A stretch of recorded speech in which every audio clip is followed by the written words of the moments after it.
আসসালামু আলাইকুম। এটিএন বাংলা সংবাদে সবাইকে স্বাগত জানাচ্ছি মার্সিয়া মীরা। শুরুতেই বিআরবি কেবল সংবাদ শিরোনাম। শেখ হাসিনা দেশ বিক্রি করে না, যারা বলে তারাই ভারতের দালালি করে, সংবাদ সম্মেলনে প্রধানমন্ত্রী।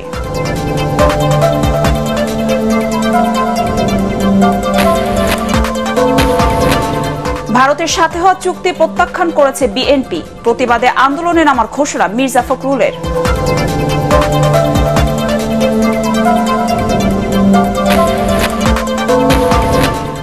মানব পাচার বিরোধী লড়াইয়ের জন্য যুক্তরাষ্ট্রের টিআইপি হিরো পুরস্কার পেলেন বাংলাদেশের আল-আমিন নয়ন।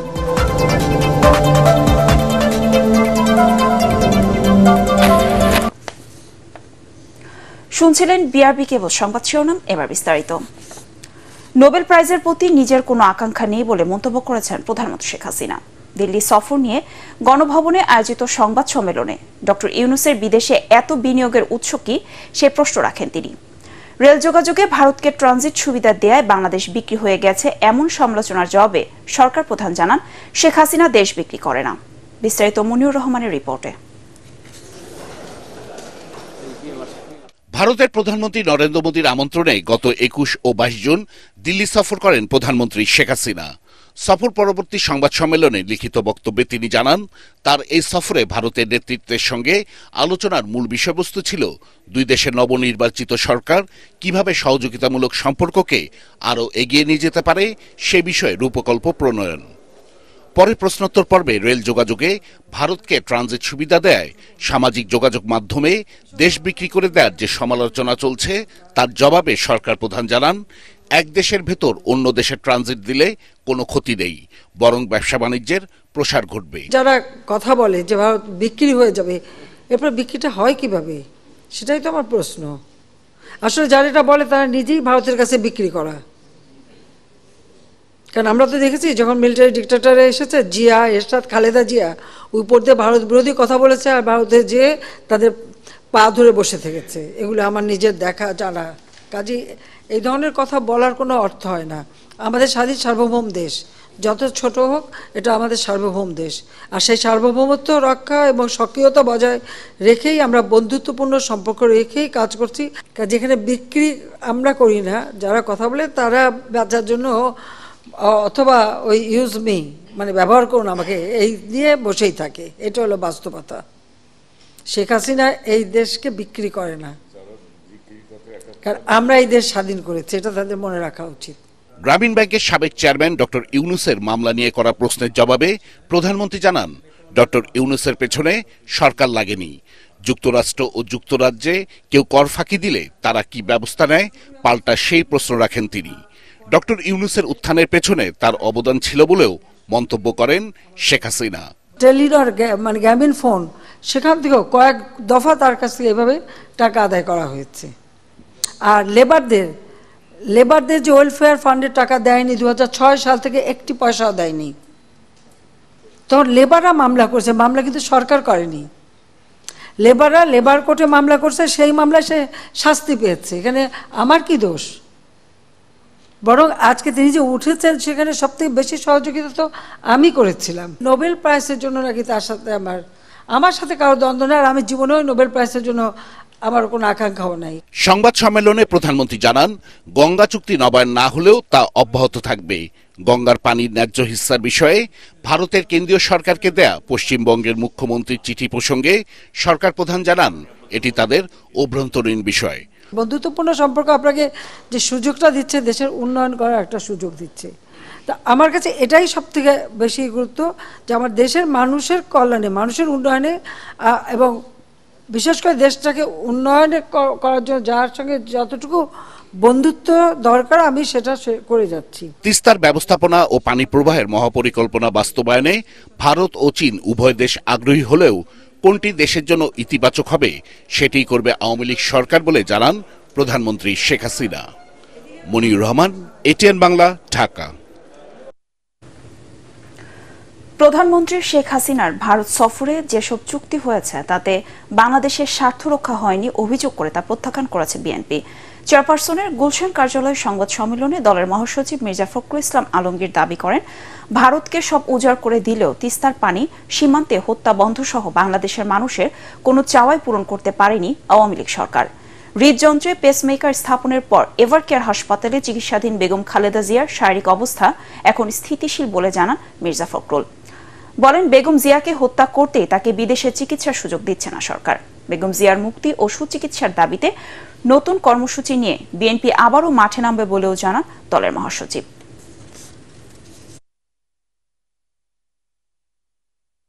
একতরফাভাবে ভারতকে সকল প্রকার সুবিধা প্রদান করে বাংলাদেশের স্বার্থ ব্যাপকভাবে ক্ষুণ্ণ করা হয়েছে। কানেক্টিভিটি নামে বাংলাদেশের অভ্যন্তরে ভারতের এক প্রান্ত থেকে আরেক প্রান্ত পর্যন্ত রেল যোগাযোগ, বাংলাদেশের জলসীমায় ভারতের অবাধ বিচরণ ইত্যাদি সমঝোতাগুলোতে বাংলাদেশের স্বার্থ ক্ষুণ্ণ হয়েছে। ভারতকে সকল প্রকার সুবিধা প্রদানের বিনিময়ে ভারতের কাছ থেকে বাংলাদেশের কোনো স্বার্থ আদায় করতে শেখ হাসিনা সম্পূর্ণ ব্যর্থ হয়েছেন। দরজা খোলা থাকবে, কানেক্টিভিটি হবে, কিন্তু আমার স্বার্থ নিয়ে হবে, আমার স্বার্থকে বিসর্জন দিয়ে হবে না, আমার পানিকে বাদ দিয়ে কোনো চুক্তি হবে না।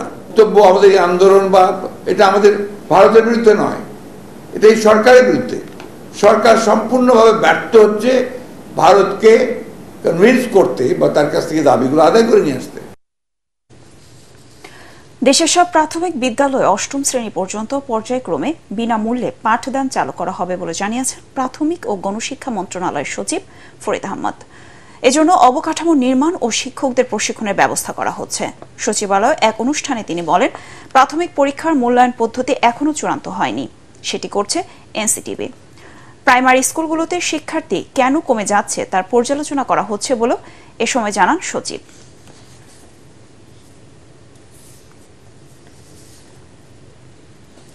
ঢাকা বোট ক্লাবের পরিচালক ব্যবসায়ী নাসির উদ্দিন মাহমুদের করা হত্যা চেষ্টা মামলায় ১,০০০ টাকা মুচলেকায় জামিন পেয়েছেন আলোচিত চিত্রনায়িকা পরিমণি ও তার কস্টিউম ডিজাইনার জিমি।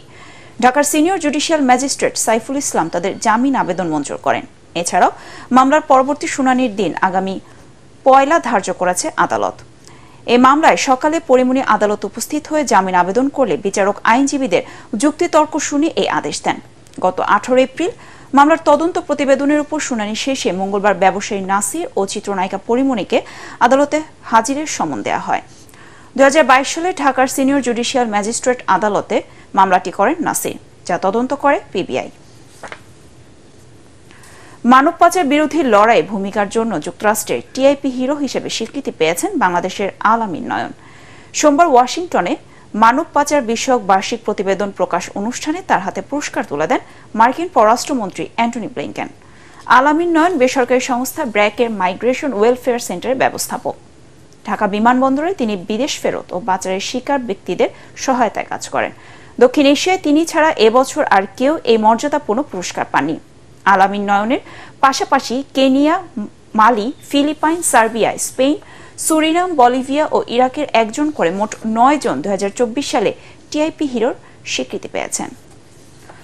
দেশের বোতলজাত পানি ও ঔষধ ব্যবসায়ীরা ইস্ট ইন্ডিয়া কোম্পানির মতো একচেটিয়া ব্যবসা করছে বলে মন্তব্য করেছেন কনজিউমার অ্যাসোসিয়েশন অব বাংলাদেশ ক্যাবের সাধারণ সম্পাদক হুমায়ুন কবির ভূঁইয়া। সকালে জাতীয় প্রেস ক্লাবে বোতলজাত পানির অসহনীয় দাম বৃদ্ধির প্রতিবাদে মানববন্ধনে তিনি একথা বলেন।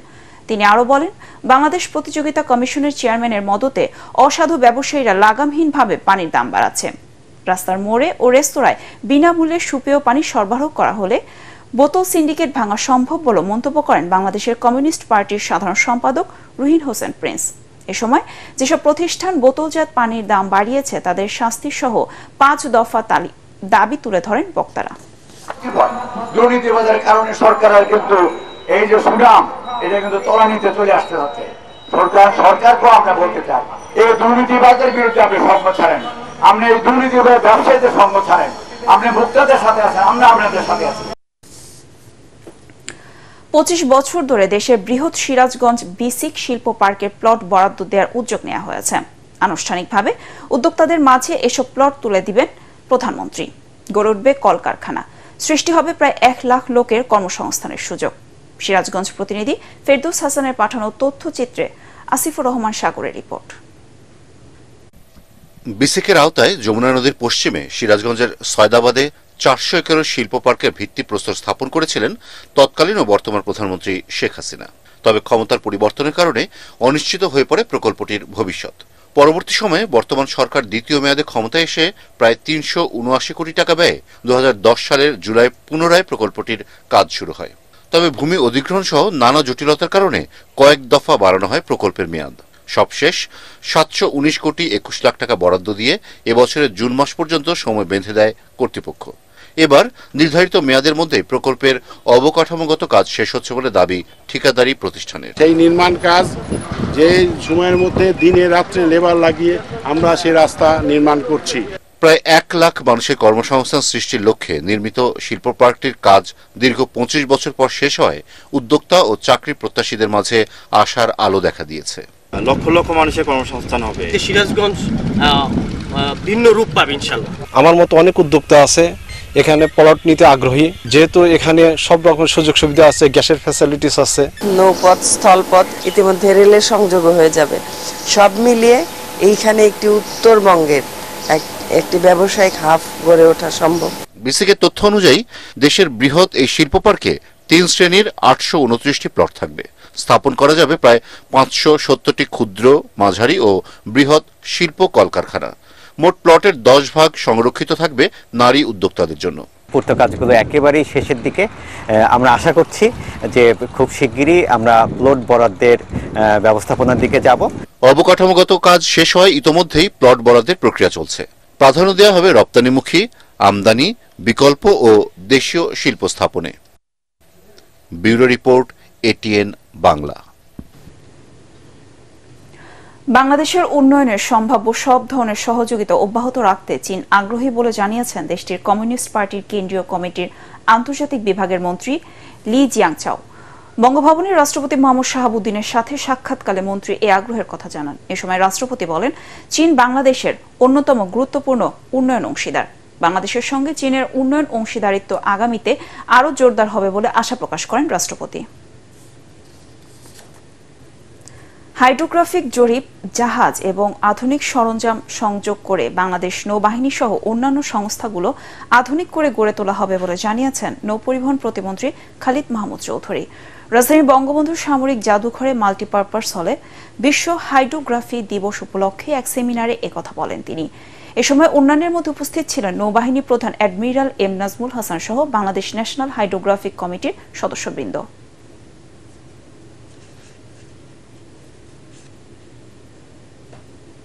এবার আল আরাফ ইসলামী ব্যাংক অর্থ সংবাদ।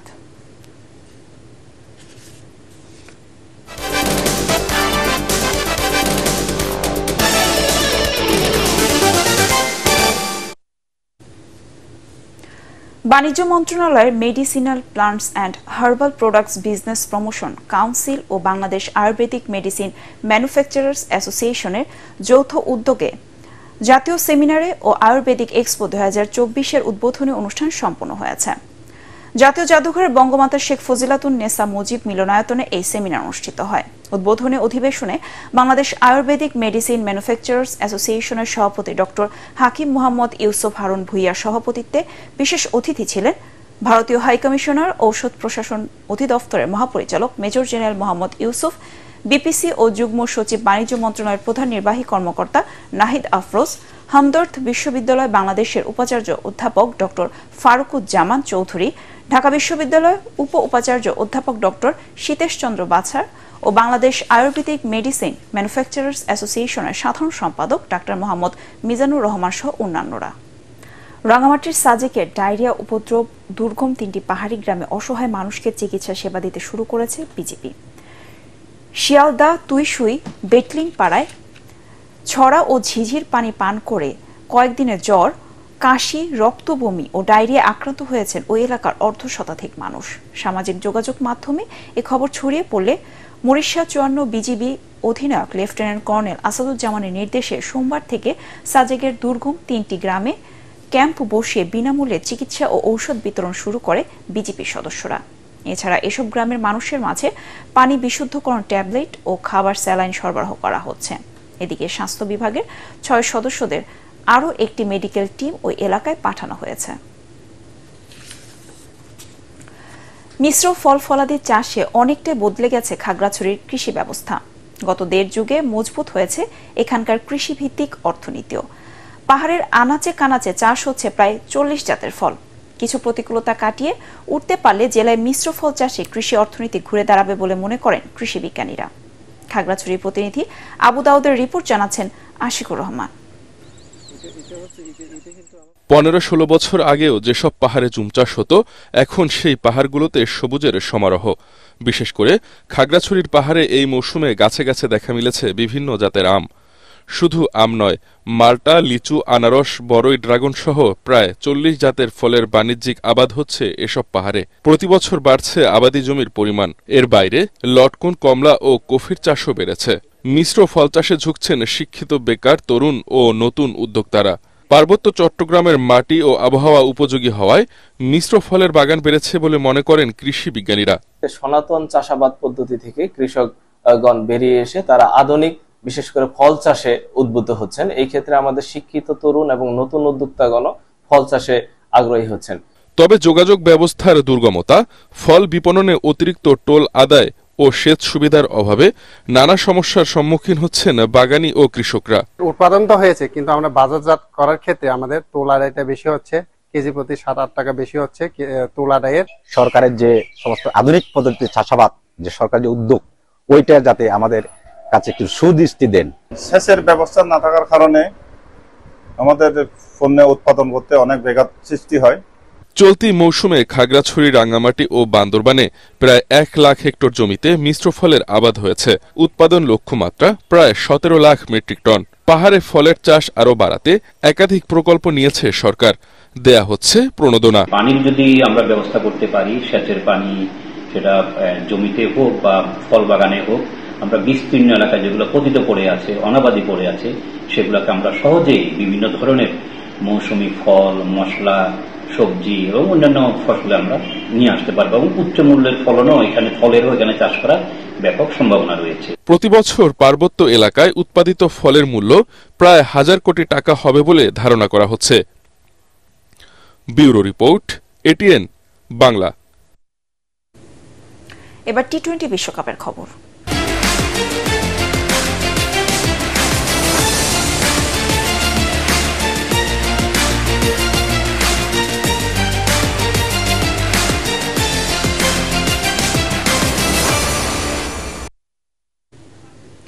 বৃষ্টি আইনে বাংলাদেশকে 8 রানে হারিয়ে টি-20 বিশ্বকাপের সেমিফাইনালে উঠেছে আফগানিস্তান। কিংসটাউনে আগে ব্যাট করে 5 উইকেটে 115 রান তোলে রশিদ খানের দল। জবাবে 114 রানের নতুন লক্ষ্যে খেলতে নেমে 105 রানে অল আউট হয় নাজমুল হোসেন শান্তরা। তাতে সুপার 8 থেকে বিদায় নেয় অস্ট্রেলিয়াও। SM আশরাফের report. গৌরবের ইতিহাস গড়ার সামনে দাঁড়িয়ে বাংলাদেশ মাঠ ছাড়ল লজ্জা নিয়ে, মাথা নিচু করে দেশের কোটি ক্রিকেট ভক্তদের হতাশ করে। অথচ প্রথমবারের মতো সেমিফাইনালে যেতে 73 বলে 116 রান করলেই হয়ে যায় অবিস্মরণীয় কীর্তি। সমর্থকরা আশায় বুক বেঁধেছেন প্রিয় দলের একটি মধুর জয় দেখার। কিন্তু ক্রিকেটারদের কাছে সেই আবেগের কোনো মূল্য আছে কিনা এমন প্রশ্ন তুলে ব্যাটাররা নামলেন আসা যাওয়ার প্রতিযোগিতায়। আরেকবার ব্যর্থ শান্ত, পরের বলেই 0 রানে পথ মাপলেন সাকিবও। সৌম্য সরকার তাকে দলে রাখার সিদ্ধান্তটা প্রশ্নবিদ্ধ করলেন। মাহমুদুল রিয়াদ জানিয়ে দিলেন তারও সময় শেষ। 11তম ওভারে 80 রানে 6 উইকেট হারানোর পর বাংলাদেশের ব্যাটিংয়ের মানসিকতা অবাক করেছে ধারাভাষ্যকারদেরও। এরপর সেমিফাইনাল নয়, কোনো রকমে জিতে মাঠ ছাড়াটাই যেন হয়ে যায় লক্ষ্য। কিন্তু ভাগ্য নাকি সাহসীদের পক্ষে থাকে। এ ম্যাচে হাল না ছাড়া আফগানিস্তান খাদের কিনারা থেকে ঘুরে দাঁড়াতে থাকে। এক একটি উইকেট কিংসটাউন থেকে কাবুলে বয়ে দেয় আনন্দধারা। এক প্রান্তে থেকে লিটন দাস হাফ সেঞ্চুরি তুলে দলে নিজের জায়গাটাই হয়তো বাঁচাতে চেয়েছেন। অন্যরা ক্রিকেটীয় মস্তিষ্কের খেলায় 0 মার্কস নিয়ে দেশকে দিয়েছেন পরাজয়ের বেদনা। এর আগে মুস্তাফিজ আর রিশাদ হোসেনরা আফগানিস্তানকে 115 রানে আটকে দিয়ে বাংলাদেশকে একটি ইতিহাস করার উপলক্ষ এনে দিয়েছিলেন। কিন্তু ব্যাটাররা জানিয়ে গেলেন এই ফরম্যাটে তাদের সীমাবদ্ধতার কথা। SM Ashraf, ATN Bangla. এবার প্র্যাকটিস খেলার খবর।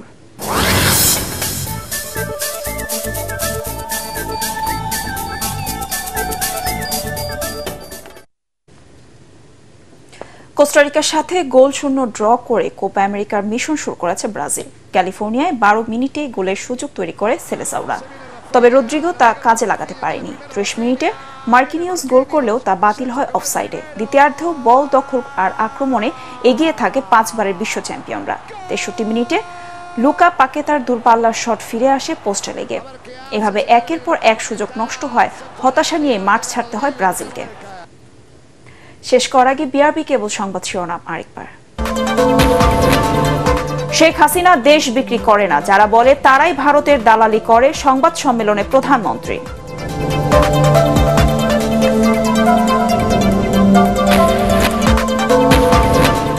ভারতের সাথে হওয়া চুক্তি প্রত্যাখ্যান করেছে বিএনপি, প্রতিবাদে আন্দোলনে নামার ঘোষণা মির্জা ফখরুলের।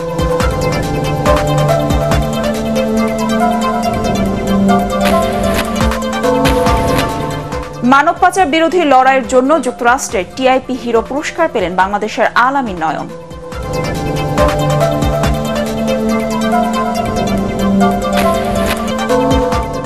পরবর্তী সংবাদ দেখার আমন্ত্রণ জানিয়ে এখনকার মতো শেষ করছি। এটিএন বাংলা সংবাদ ইউটিউবে দেখতে ব্রাউজ করুন youtube/ATN বাংলা নিউজ। ধন্যবাদ সবাইকে।